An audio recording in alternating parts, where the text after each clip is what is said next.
How to care for calla lilies. Calla lilies Zantedeschia spp. are not true lilies, but members of the Araceae family. These perennial garden favorites are native to South Africa, and thrive in U.S. Department of Agriculture plant hardiness zones 8 through 10. They can be planted in water gardens, near pools and ponds, or in flower beds, though they are also grown as houseplants. Calla lilies and miniature calla lilies require the same care.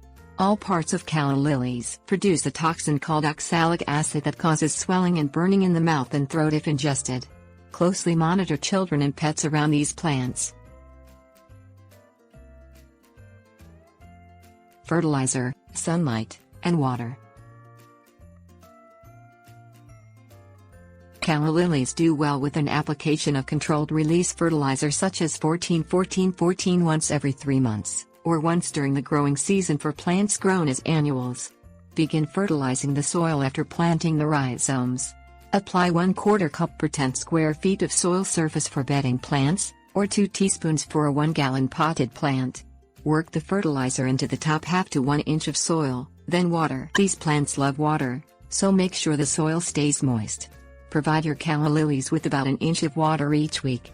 Add a 2 to 3 inch layer of mulch around the base of the plant to help maintain the soil moisture, ensuring mulch doesn't touch the plant stems. Calla lilies prefer full sunlight or light partial shade. Chlorosis, or yellowing of the leaves, can occur if your calla lily does not get enough sunlight. If you live in a hot climate, plant your callas in a spot where they receive afternoon shade to prevent the foliage from scorching or wilting. Pruning plants. Calla lilies have minimal pruning requirements. Cut off the spent flowers with small pruning shears to allow new flowers to bloom. Do not remove the leaves, since the plant recharges by soaking up sunlight. Pruning shears and other gardening tools can spread diseases between plants. Soak your tools for about 5 minutes in an equal mixture of rubbing alcohol and water before and after use. Overwintering rhizomes. You can grow calla lilies outdoors year-round if you live in a frost-free climate, but outdoor plants are often treated as annuals in colder zones. If you live in a climate colder than USDA Zone 8, you can replant your rhizomes in the spring. Wait until the fall when the leaves have withered, and then cut the foliage about 2 inches from the top of the soil. Gently dig the rhizomes from the ground. Allow them to dry for a week or 2 before storing them in a growing medium such as vermiculite or peat moss, leaving the bag or box open for air circulation. Keep them in a cool environment with a temperature between 50 and 60 degrees Fahrenheit. Rhizome rot.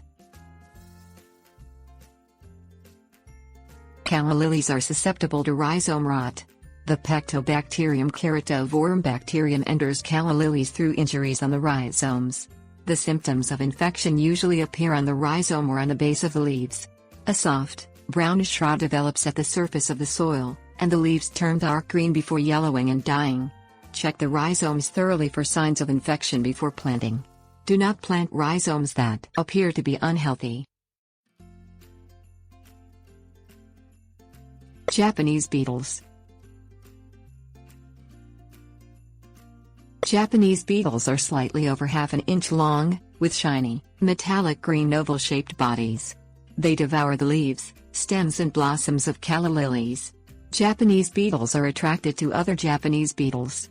Handpick the beetles from the leaves and destroy them to prevent them from congregating and feeding.